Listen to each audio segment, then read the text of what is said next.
Yes, got it. Hello, folks. We should be live on YouTube now. Hello, this is the Node.js Technical Steering Committee meeting of the 5th of July, 2023. And I'm here with all the other Node.js Technical Steering Committee member, as well as Yagith Nisbli, which is joining as an observer and has been nominated to the TSC. To join the TSC. So welcome, Yagith. And apart from that, part of the customary tweet. So let me tweet that. Here we go. Okay, so I am tweeting. Here we go. And then I think we can start with our agenda. So we have, as I said, a couple of announcements. So first one is welcome, Yagith. And the second one is we have also nominated Benjamin, which it's a fantastic addition to the group, which has done a lot of stuff and has been part of people doing about signal streams, promises, moderation, being everywhere. So thank you very much. And but it's not here today. So Yagith, and also welcome Yagith, has been part of the resurrecting the performance work on Node, and has been a force of change. So thank you for all your effort, and welcome to the team. Thank you. Thank you for the invitation. Also, there is Node.js 20.4.0 that is coming out today. So you should be able to get 24.0. I've been waiting for this release for a while. And also, there's one of the committees that really didn't make it, and I'm a little bit sad. But it's this release has been coming for weeks because of the security restraint needed to pass before. So it's packed with features and fixes and so on and so forth.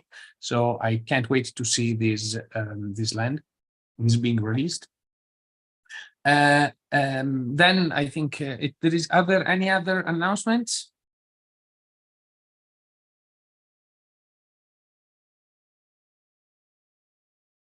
And I have one. The NodeConf EU call for proposal closes end of next week. So you should be able to send in your talks proposals if you haven't already. So please send in your talk proposals. So please make sure that everything is sent if you want to apply. I'm trying to repeat this every single call. So it's great. Also, there is the OpenJS World Europe, Open Source Summit Europe happening in Bilbao in September, and the Collaborator Summit, and starts on September 19th and go on till the 23rd. So if you plan to go to Bilbao and join the Collaborator Summit, it's probably time to make your travel and book everything.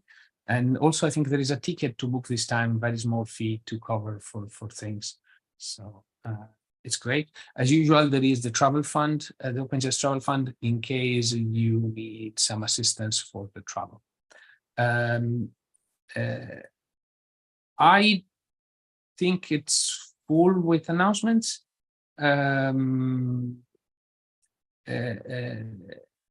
Michael is probably noting me that the summit is on the 18th. So yeah, cool. I think it's the day before. So I just thought, Whoa, okay. Double check if you're making travel preparations. Yeah. And now it's time for the usual CPC and board updates. So on the board front, there has been some usual mid-year rebudgeting to adjust for different things that happen over the year. Not much happening on that side. Pretty business as usual, more or less business as usual. So nothing to be worried about. Apart from that, everything is running smoothly on the CPC. There has been some discussion on changing the bylaws of the foundation. A few of you were there when we merged the JS Foundation into the Node.js Foundation, okay, which is what happened. Okay? So you should probably check exactly what's going on there if you're interested or not, whatever. It's nothing. I think it's for the better. It's just simplifying a little bit our bylaws and in improving the and using all the things that are available for projects, essentially. To be honest, more or less, a little bit more board representation, but that's about it. And also all the marketing details are public, so you should be able to check all the marketing details on the of the OpenJS account, the Node.js account, and so on. That all of those are part of the public part of the board meetings, so you should be able to get those.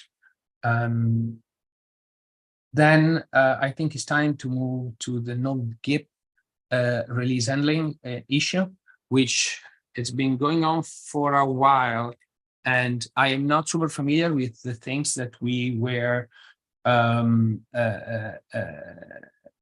what the last, how did it settle? The core of the issue is that Rodvag, which has been keeping maintaining this library and the Node.gip up until now, it's a little bit stepping down from all the last bits of stuff that it was doing for Node. So I think it's time. So basically, we need to decide how we want to handle releases. So I don't know, Michael, have you got? Yeah, I can jump in on that one. I mean, basically, he said like we really need to find somebody to step in and help take that over. I'm not sure it's completely resolved, but Luca Reyes has volunteered to step in and provide more of the leadership.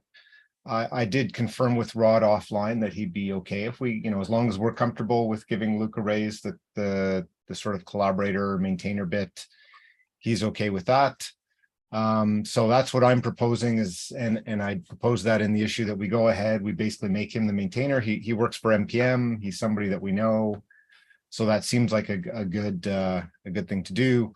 I left it open till this meeting to see if there's any concerns. And if I don't hear any by, the end of or midday today, I'll go ahead and start doing that in the project. I still think it would be good if we figured out how to find some more people to help with that key component, but that's a good starting point. Amazing. Okay.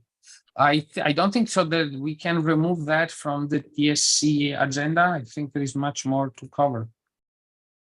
Yeah, I'll take that off now, or maybe you already. Yeah, I've just done it. Yep.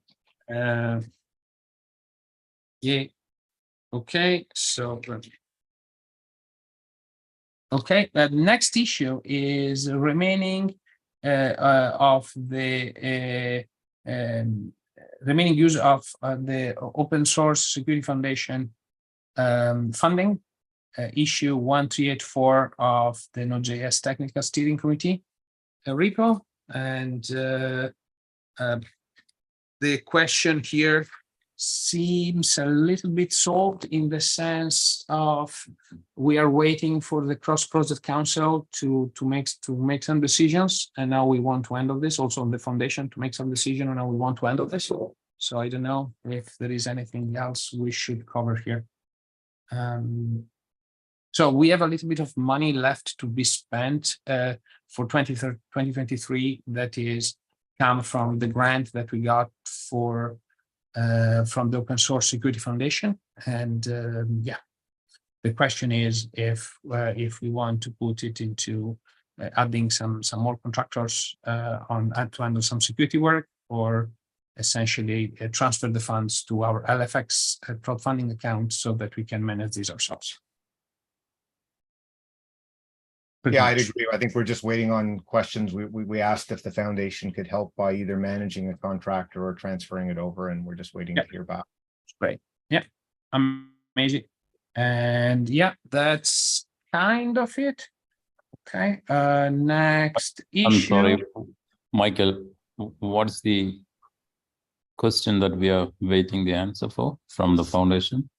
Either we'd like to know if the foundation could like manage a contract with a contractor. So, if we decide, hey, let's contract somebody, we need to figure out how to pay them. So one is, can the foundation contract with them and pay them?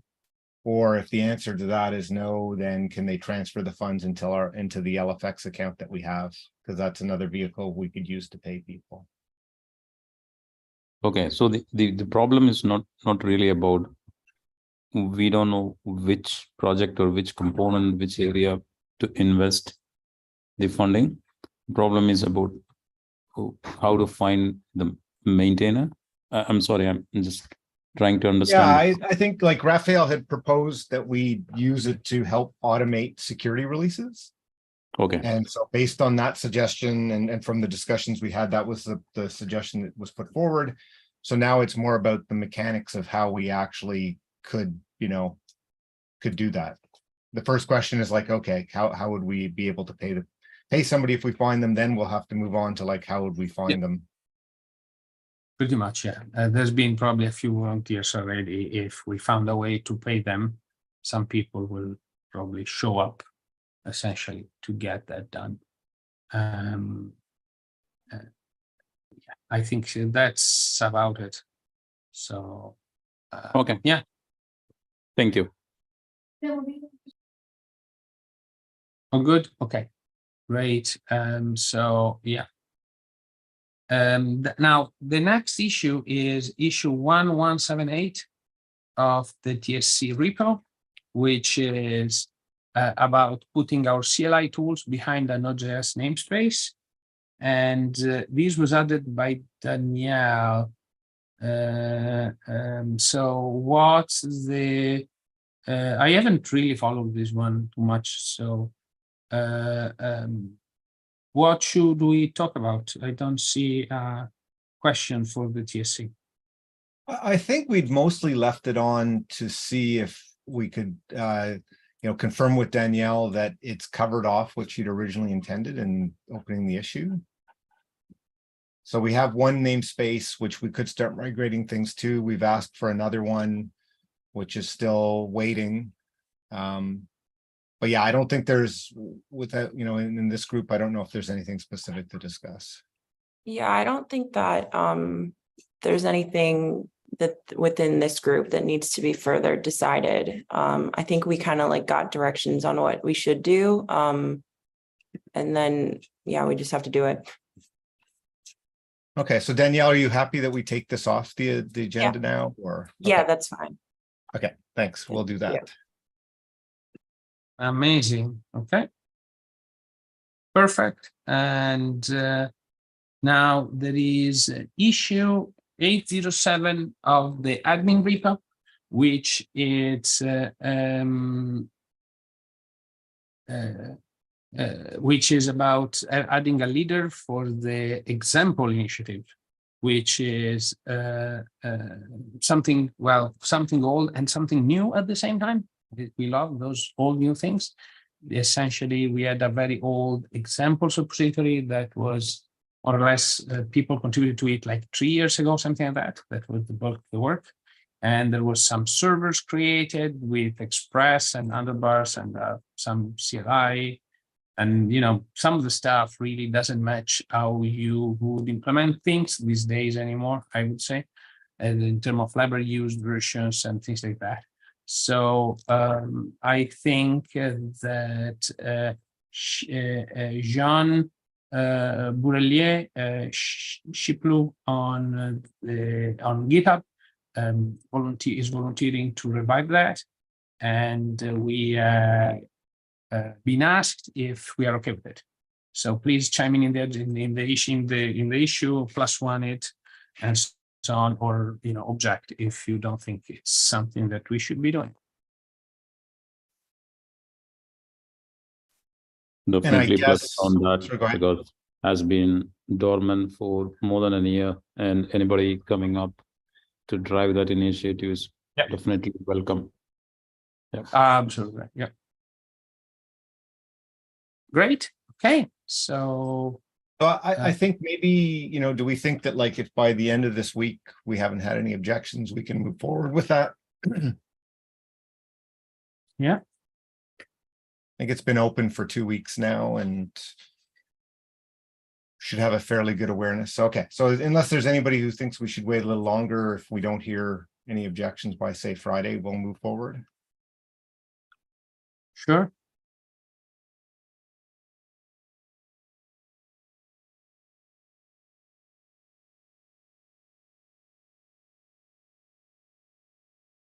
Amazing. Okay. So I think this is all for our issues. And but it's good, and it's time for an update on the strategic initiatives. And is there anything to cover, folks, or somebody wants to go? I can go.